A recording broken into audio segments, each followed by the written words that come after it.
Welcome to the Tea of Life podcast, where our mission is to transform every area of life by encouraging and equipping you to live the life you love and love the life you live. I am your host, Tiffany Thompson. Hi, and thank you for joining me on this episode of Tea of Life podcast. I am so excited that you have decided to join me today. You know, when I first started my podcast, or when I first felt that special calling to do a podcast, I didn't think that I had much to share. And then God started showing me some of the things that He wanted me to share in this podcast. At first, I was really excited about sharing parts of my stories, but then I suddenly began to feel less than adequate from my experiences. And I also found myself surrounded by some others who shared their stories much more loudly than me. And even though they had very different experiences and different outcomes, I began to feel that my stories weren't as great as theirs or as impactful or important. And that began to put a spirit of timidity inside of me. However, recently, a lot of you have reached out to me, encouraging me with your kind words and inspiring me to keep inspiring you. And because of this, you all have given me a new feeling of confidence, direction, and goals that are growing every day. And I appreciate you more than you know, and I want to thank you for your kind words of encouragement. And because of this, I am very excited to share with you today our debt-free story. So my husband and I have a lot of really great stories of living debt-free. And it's truly a passion of ours that started when we became engaged in 1996, before we had ever heard of Dave Ramsey. And we decided that we didn't want to start a marriage with debt because we had seen the destruction and that debt had caused in marriages around us and just in life in general. And we knew that we wanted no part of that. And I can tell you that there is no faster way of getting out of debt than to tell your fiance that you cannot marry him until we are both debt-free. And we did it. We were completely debt-free the day we got married. As I shared in a previous podcast, when my husband and I started dating, and for about 5 years after we got married, my husband was a drummer for a Christian music band named The Waiting. And he did this gig for about 12 plus years, mostly years before marriage. And then, like I said, for about 5 years after. And about a year after we got married, I was given the opportunity to do a lot of odd jobs here and there and travel the country with him. I became the band's truck driver. Yeah, you heard that right. Then I eventually took care of all their merchandise, and I had the opportunity to work with World Vision for sponsoring children, and I learned how to become a drum tech and a stage manager. And I actually had my own drum key on my key ring that I carried around with me everywhere. And then at one point, I was hired as a videographer for the Newsboys. Basically, I did any job that I could do to earn money. And yeah, it was fun, but it was also super hard work. And at times, it could be physically, mentally, and emotionally draining all at the same time. So I say all of this because it was basically the opportunity of a lifetime. And I could not have taken this amazing opportunity had we not been completely debt-free. I had a great job that I could have very easily made into a career, but that was not my dream. And because we were debt-free, I was able to make a choice instead of having a choice made for me. And I would have definitely missed out on all the awesome sights and amazing places and people we got to meet and things that we got to see and visit before starting a family. But it wasn't all as glamorous as it may seem. While traveling on the road, we made, are you ready for this? A whopping $14,500 a year. And no, there is no need to adjust that volume on your phone or hit that rewind button because you think you may have obviously heard me wrong. We literally made $14,500 a year, but we lived like no one else while doing it. And as I said before, this was before we had ever heard of Dave Ramsey. But We were very passionate about living on what we made, no matter what we made, and we believed that God honored that and believe that God can and will honor that for you too. But it has to be a true desire. You have to live it for Him to honor it. None of our friends or family knew that we made that little money, and we definitely did not let on like we did. We paid our own way for everything we did. We didn't expect other people to pick up our tab when we went out. You know those people. My hubs and I call them debt-free martyrs. They're living debt-free or on very little income. And all the while, you know everything they refuse to buy because they are living debt-free or they don't make much money. It's like it's automatically expected from you to pay their way because of the sacrifices that they are making for their family, or wear it like a badge of honor. If we had the money, we went out. If we didn't, we stayed in and would sometimes invite others to come to our little apartment and hang out with us, which they gladly did. We lived in a duplex apartment and paid rent. We paid for all of our utilities and car maintenance. We had great clothes, and this is when I really learned how to shop wisely. We did not live on ramen noodles. We had plenty of good food to eat and plenty of entertainment. We really did not feel like we were sacrificing a lot of extra stuff, and we really didn't feel deprived at all. Also during this time, my husband's band had just signed with a new record company in Nashville. They were recording another album, and my husband was putting an enormous amount of miles on his car. He was driving about 100 miles a day between our house and the studio where they were recording, plus countless and very frequent trips to Nashville from our home in Atlanta. Eventually, his motor said, "I am done," and it gave out on his car. But we did not panic because we had enough money saved in order to replace his car. Yeah, we actually even saved a few bucks back while living on very little. We ended up replacing his car because it made more financial sense to do that than to replace the motor because it was an older Acura and there were a lot of other things wrong with the car as well. And we were able to buy a newer Acura in much better condition with far fewer miles on it. And it cost us less than it would have cost us to replace the engine and fix the other things in the other car. And we paid cash for it and no one helped us. That car ended up lasting us a few more years. And during that time, we saved up a few more bucks to buy another car when it was time. So my encouragement here is that we did it, and I'm very passionate that others can too. Sometimes I'm a little too passionate about it, and I do have to tone it down a bit.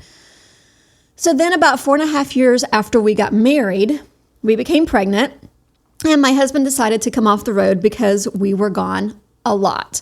And he wanted to be home while raising our first son. And let's face it, $14,500 a year may be okay for a traveling newlywed couple, but it's not an income that we wanted to raise our children on. So he came off the road and immediately got a full-time job, and I got a part-time job at our church, where we started making a combined income of about $40,000 a year. And can you imagine the excitement that we had from almost tripling our income? We were so excited about this that we decided that we needed to go out and buy things in order to celebrate. So within the first year of our raise, we bought a house.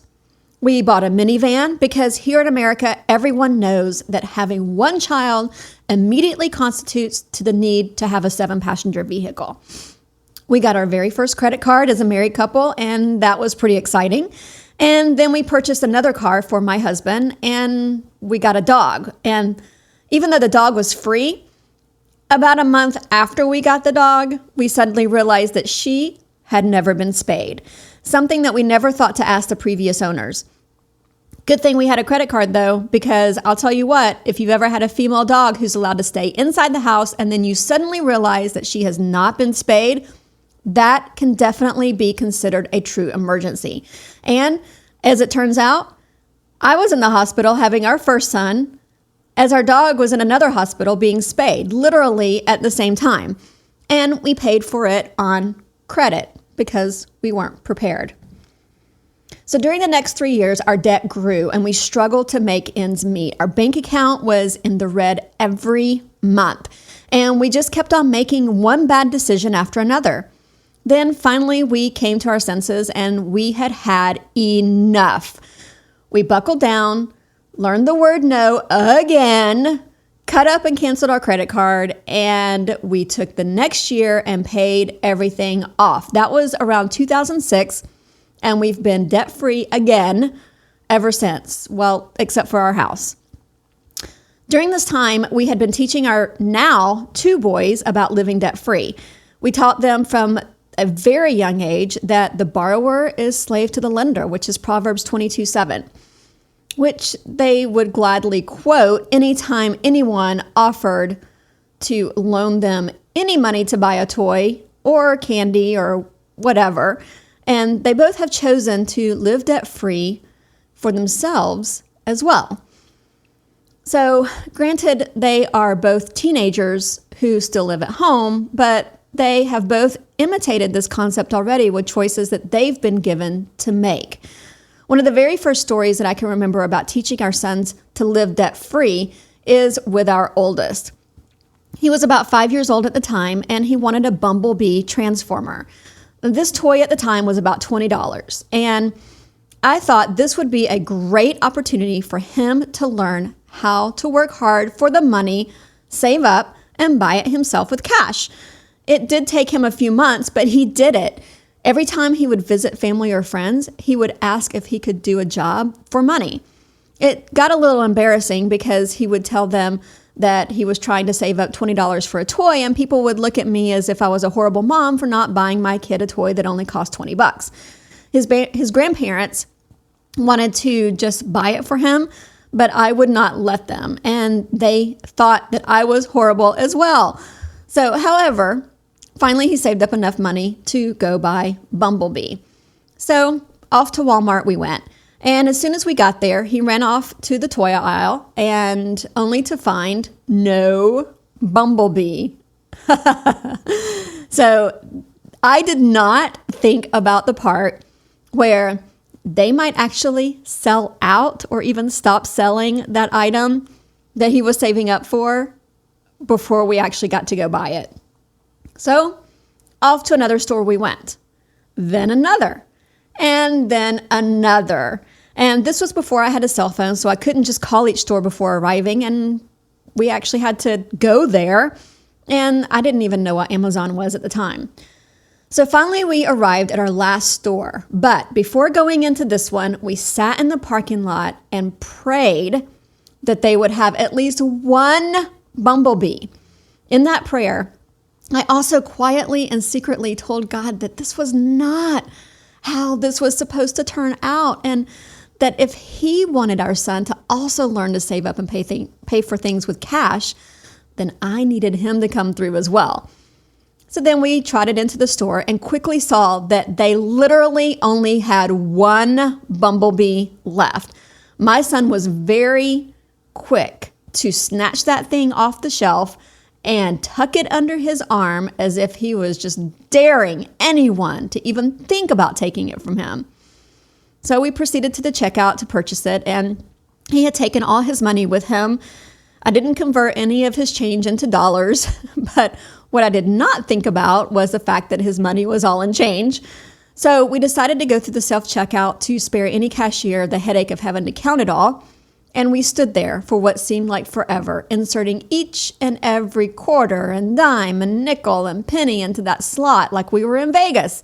And actually, now that I said that, I guess I didn't really think that part through either. So my favorite part about this is when we got back to the car.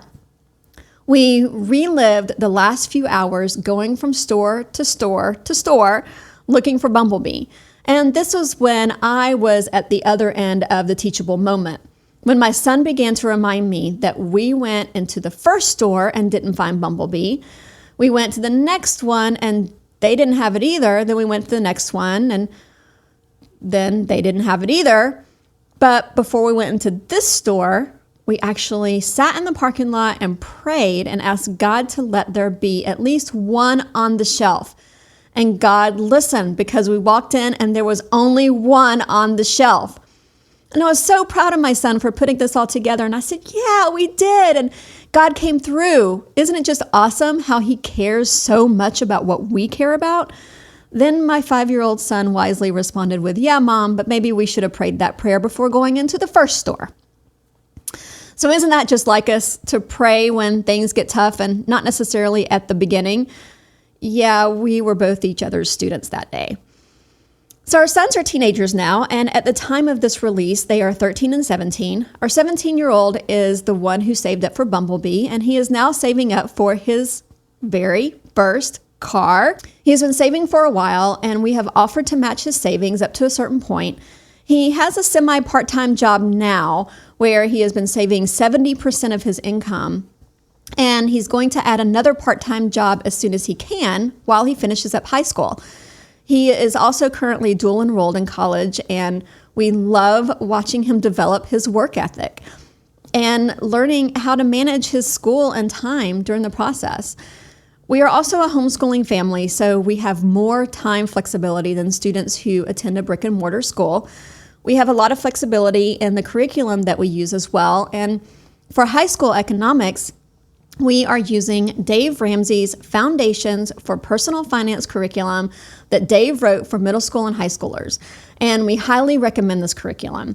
Whether your child is schooled or attends a hybrid or traditional schooling program, we highly recommend this curriculum, even as a supplement to whatever your child is currently learning. You can easily add it to your routine. And I'm going to put a link to that in my show notes and also on my favorite things page, where you can find that by going to toflifepodcast.com/my favorite things. So as I was saying, we've been doing this curriculum for economics and it's been great. And because we have been listening to Dave on the radio, podcast, and YouTube on a regular basis in our home since our children were very small, we have found that going through this curriculum is not tough for us at all. And both of our children already know most of what is being taught. This just gives us a chance to talk in detail about it as Dave presents it in each chapter, and it's been great. So our kids have grown up this way, and they don't know any other way of life. They are very quick to understand when something is not in the budget, or that when we don't actually have a budget category for something, we have to make one, which means taking money from another category in order to do that. They understand what this means, and I love telling people that my kids have never pitched a fit because they wanted something from the toy aisle in Target. You know those kids, right? It's just a way of life from their beginning, and they don't know it any other way. They understood if we didn't have the money, we didn't have the money, and that was that. They frequently ask if something is in the budget, or do we have enough money left for whatever it is that they want or want to do. They even offer to pay for certain things with their own personal money just so we can do them. And sometimes we actually let them. Even when we have the money to pay for it ourselves, we let them. Sometimes. We want them to know what it feels like to spend their own cash. Sometimes in their case, all of their cash, and not have anything left over for other stuff. We want them to feel the weight of that decision while they're living under our roof, and while we can help shelter and lead them through it and talk about it. If we didn't allow them to mishandle their money a bit when they're living at home, then they're going to learn how to mishandle it after they move out and while they're on their own. And the results of that will be way more devastating and scarring than while they are living at home. We don't dictate what they can and cannot buy with their own money. We do lead them, guide them, advise them, and try to point them in the right direction, but we want their financial decisions to be their own financial decisions. If they want to save a year and then spend it all at one time on one item, we let them. But I can tell you that it has only taken one time for them to do that and to learn from it. They did not like the feeling of no longer having money, and they also realized that the item that they bought only brought to them temporary satisfaction, and that actually having money in their savings and spending accounts brings lasting satisfaction. Spending cash hurts, and they learned that while living at home. However, since we have lived debt-free for so long, it's usually pretty easy to find the money for things that we want totally within reason, of course, and they recognize that as well.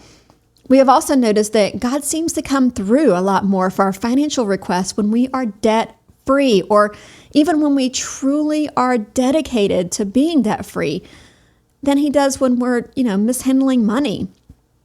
We feel that God honors the debt-freeness, and provisions come out of nowhere that can only be attributed to God. And Scripture tells us in Luke 16:10 that one who is faithful with little is also faithful with much, and one who is dishonest with little is going to be dishonest with much. If you've listened to the last few episodes, you already know that my husband just changed jobs and has taken another amazing opportunity to do what he really loves to do. He's traveling again, but this time it's on the production side of it all.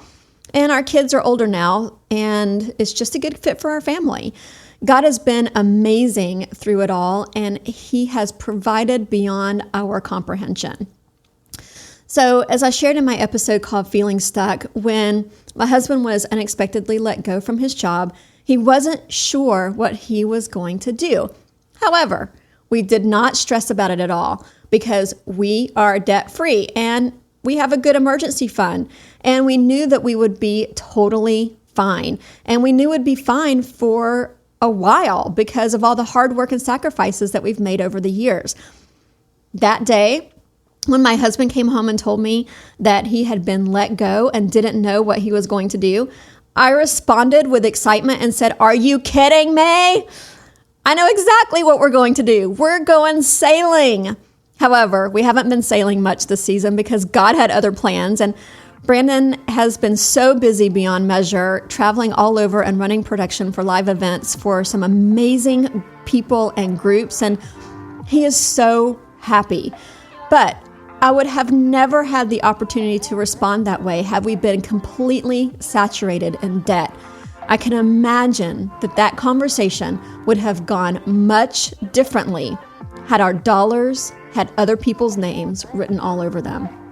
So I hope that you have found some encouragement in today's episode and that it's able to transform every attitude that you have about your finances and debt. And as I have shared here, and I hope that you have heard, that it's not about how much you make, it's about what you do with what you make. As Scripture says, those who are faithful with little will be given more. Are you being faithful with what you have been given? If you're not, there's little chance that you will be given more. And making more money will not solve your financial problems. Being faithful with the money that you have will solve your financial problems.